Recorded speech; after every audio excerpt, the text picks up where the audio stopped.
I also want to give our sincere thanks to President Erdogan of Turkey. He's always there when I need him. He's such a tough guy. He is tough as you can be, but we love him. And when they have a problem with you, they always call me to handle it. And usually I come through. We just have a good relationship, and we have from the beginning.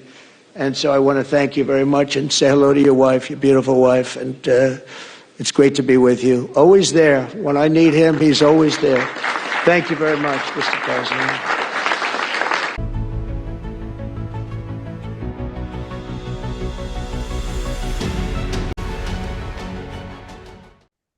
Welcome to Conversations. I'm Muqtada Khan, your host, and today I'm going to talk to you about an interesting development that has received some attention in the media, but a lot of people have not really fully noticed is the fact that Netanyahu was not present at the Sharm el-Sheikh summit, basically a summit which called for donors to rebuild Gaza and planning for the second phase of the Gaza peace process.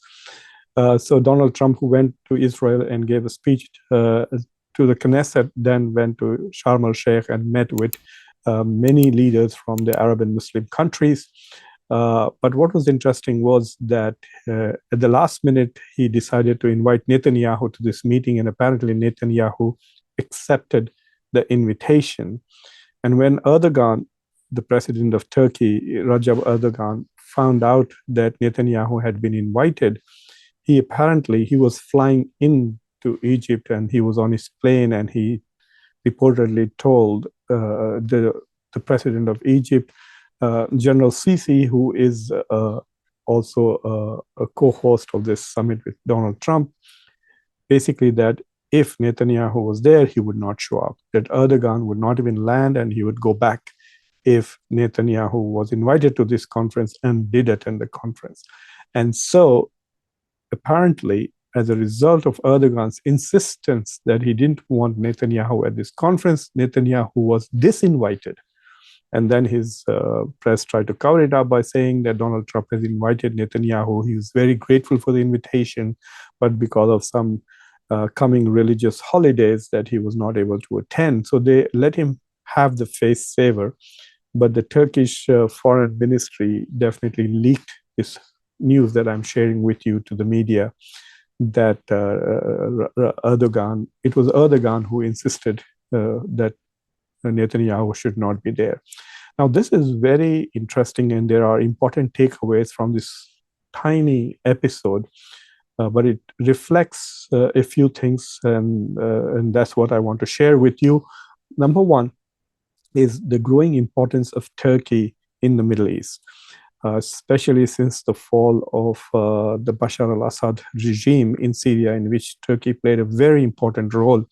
And I think Donald Trump and the United States seem to be eternally grateful to Turkey for the role it played in basically bringing about the end of Bashar al-Assad's rule in Syria.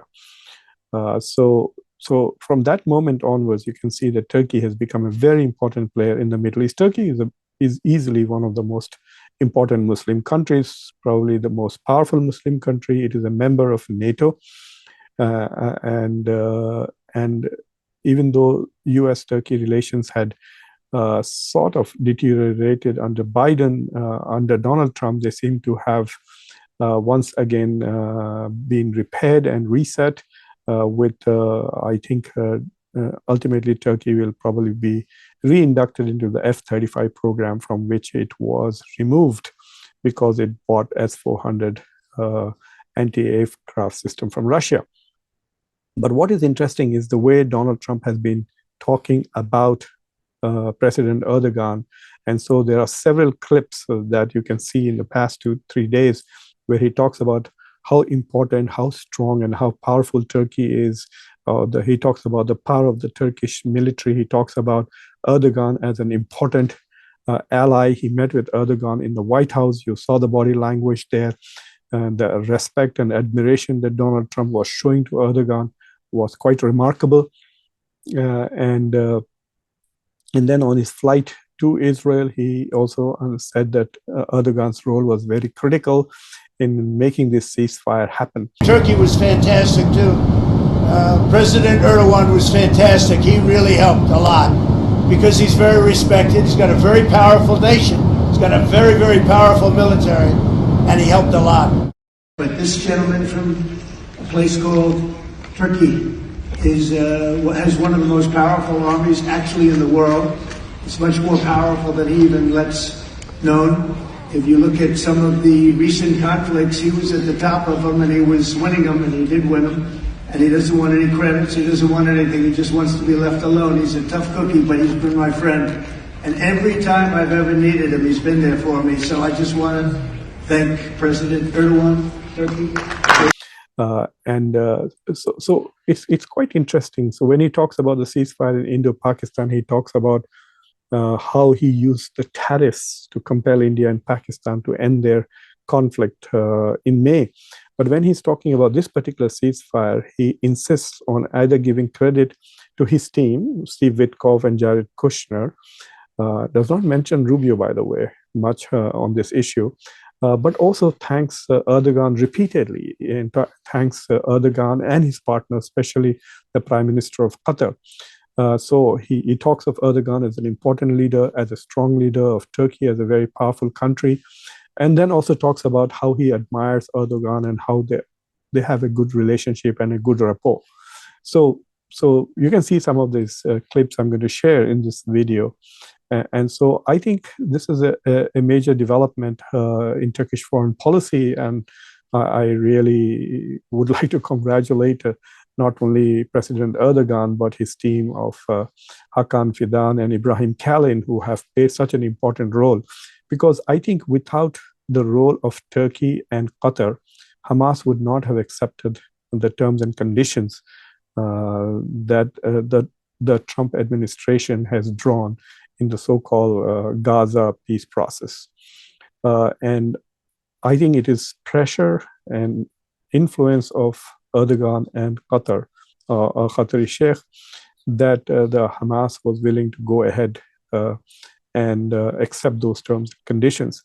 And I also think that when the International Stabilization Force is going to be articulated or designed, I think Turkey is going to play an important role. So there are three takeaways from this particular example of how Erdogan is able to basically tell Trump to abandon Netanyahu. So in the past, like 1 or 2 weeks, we have seen that Trump has compelled Netanyahu to apologize to the Prime Minister of Qatar for attacking Qatar. And the second thing is that Netanyahu Erdogan kicks Netanyahu out of the Sharm el-Sheikh, and Donald Trump did not, on behalf of Israel, pressure Turkey to accept the presence of Netanyahu. This shows that these two countries, Qatar and Turkey, have become very prominent since the decline of Iran after the beating it has taken from Israel and the United States in the past 1.5 year. I think Hamas's attacks on Israel have not only diminished the role of Iran, but also diminished the role of Saudi Arabia in the Middle East. One of the entities that was missing from the Sharm el-Sheikh was Mohammed bin Salman was not there. Not only that, about $37 billion have been promised, where Turkey and other countries have also promised to contribute. The US is contributing $10 billion, Qatar $5 billion. Even Pakistan is contributing $500 million, and I think Turkey is contributing $2 billion. But there was no commitment by the Saudis, even though the Saudi foreign minister did attend that summit. So there is a curiosity about the diminished role that Saudi Arabia is playing in this particular Gaza conflict, and it appears that Saudi Arabia has been marginalized, and Turkey and Qatar, and to some extent Egypt, are playing a more important role, and we see a slightly lesser role being played by Jordan and Saudi Arabia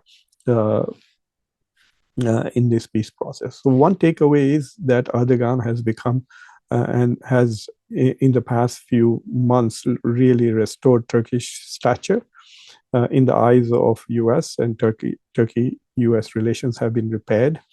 And we have President Trump talking so eloquently about Erdogan and Turkey. So that's one takeaway. The second takeaway is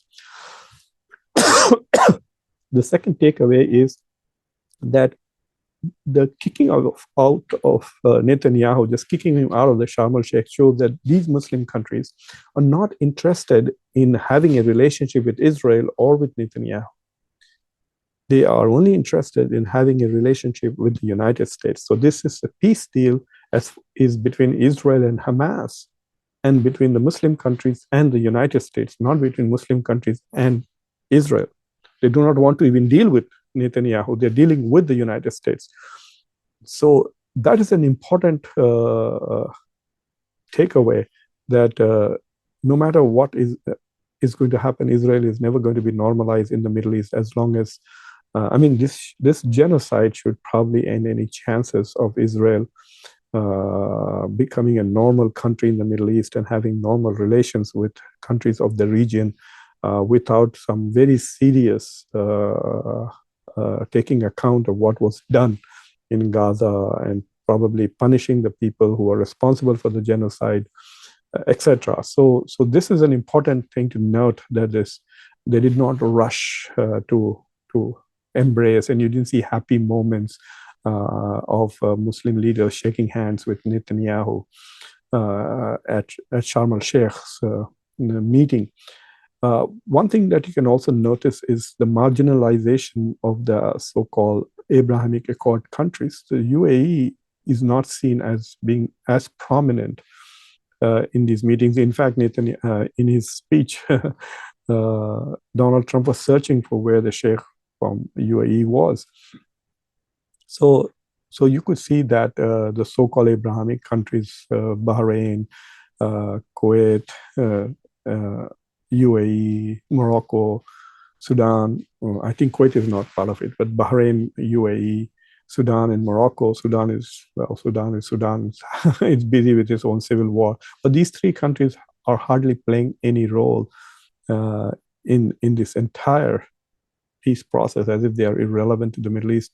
UAE was initially playing a role. UAE had even promised to put boots on the ground. We will see what role UAE plays going forward. Obviously, it's going to pony up with some dollars for reconstruction of Gaza. But this is also an important takeaway, that the non-Abrahamic countries have been more important to this process of ceasefire than the Abrahamic Accord countries. So much for the importance of that particular accord.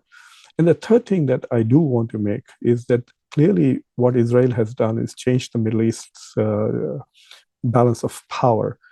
Yes, it has diminished Iran, but by diminishing the power of Iran and the capacity of Iran to bully the Middle Eastern countries, what Israel has done is has given strategic autonomy to the Arab countries who were basically afraid of Iran and rushing. Nobody was signing treaties with Israel out of love for Israel or appreciation or admiration for Israel. MBS has, like Erdogan, clearly said Israel is committing a genocide in Gaza. So these countries are not really interested in the relationship. The only reason why they were being friendly with Israel was because of their fear of Iran. And I think that was one of the most debilitating consequence of Iran's expansionist foreign policy, is it pushed the Arabs so much closer to Israel. And now that Iran has become very weak, it gives Saudi Arabia strategic autonomy to look elsewhere. And so you can see the defense pact with Pakistan and its unwillingness to even come to Sharm el-Sheikh. MBS not showing up there. MBS did not come to the UN, and he was not there in the meeting at the UN, which was also chaired by Erdogan and Donald Trump, where the initial draft was developed for this particular ceasefire pact. So these are the three takeaways that I see, which are manifest from the gesture of Erdogan basically saying that we don't want Netanyahu at this summit, which was essentially about phase 2. So that's all I wanted to share in these brief conversations. I hope you found my thoughts insightful. So please, if you have not already subscribed to this channel, subscribe to Conversations, like this video, press the bell icon, and don't forget to share this video with your socio-political network. Until next time, I'm your host, Muqtadar Khan. Take care.